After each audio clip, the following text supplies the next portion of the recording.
ನಮಸ್ತೆ ಸ್ನೇಹಿತರೆ, ವಿಜಯ ನ್ಯೂಸ್ಗೆ ಸ್ವಾಗತ.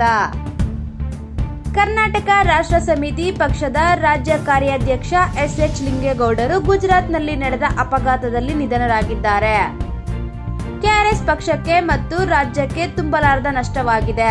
ಅತ್ಯಾಚಾರ ಆರೋಪದ ಪ್ರಕರಣಗಳನ್ನು ತ್ವರಿತಗತಿಯಲ್ಲಿ ವಿಚಾರಣೆ ಮಾಡಬೇಕು ಮತ್ತು ತಪ್ಪಿತಸ್ಥರಿಗೆ ಉಗ್ರ ಶಿಕ್ಷೆ ಆಗಬೇಕು ಎಂದು ರಾಷ್ಟ್ರಪತಿ ಮತ್ತು ಪ್ರಧಾನಮಂತ್ರಿಯಗೆ ಭೇಟಿ ನೀಡಿ ಮನವಿ ಪತ್ರ ನೀಡಲು ಮಂಗಳೂರಿನಿಂದ ದೆಹಲಿಗೆ 5 ಜನರ ತಂಡ ಪಾದಯಾತ್ರೆ ಹೊರಟಿದ್ದು, ಇಂದು 55ನೆಯ ದಿನ ಪಾದಯಾತ್ರೆಯು ಗುಜರಾತ್ನ ಭರೂಚ್ ಎನ್ನುವ ನಗರ ತಲುಪಿದ್ದು, ಈ ಪಾದಯಾತ್ರೆಯವರಿಗೆ ನೈತಿಕ ಬೆಂಬಲ ನೀಡಲು ಕರ್ನಾಟಕ ರಾಷ್ಟ್ರ ಸಮಿತಿ ಪಕ್ಷದ ಕಾರ್ಯಾಧ್ಯಕ್ಷ ಎಸ್.ಎಚ್. ಲಿಂಗೇಗೌಡರು ಸಹ ನಿನ್ನೆ ಮತ್ತು ಇಂದು ಈ ಪಾದಯಾತ್ರೆಯಲ್ಲಿ ಭಾಗವಹಿಸಿದರು.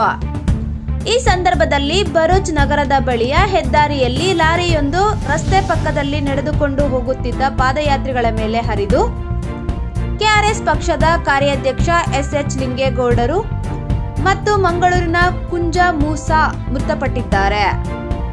ಮಹಿಳೆಯೊಬ್ಬರು ಸೇರಿದಂತೆ 4 ಜನರಿಗೆ ತೀವ್ರ ಗಾಯಗಳಾಗಿವೆ.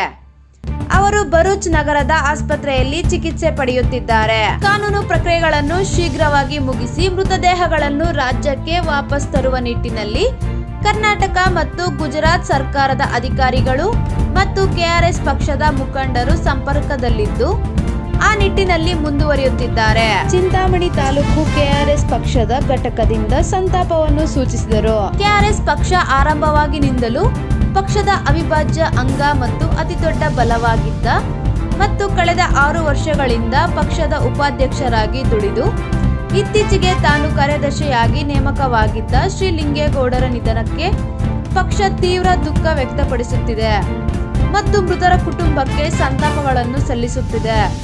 ಈ ಸಂದರ್ಭದಲ್ಲಿ ಇಡೀ ಪಕ್ಷ ಮೃತರ ಕುಟುಂಬದೊಂದಿಗೆ ನಿಲ್ಲಲಿದೆ. ವಿಜಯ ನ್ಯೂಸ್ ಚಿಂತಾಮಣಿ. ಸ್ಥಳೀಯ ಮಾಹಿತಿಗಾಗಿ ವಿಜಯ ನ್ಯೂಸ್ ಅನ್ನು ಸಬ್ಸ್ಕ್ರೈಬ್ ಮಾಡಿ.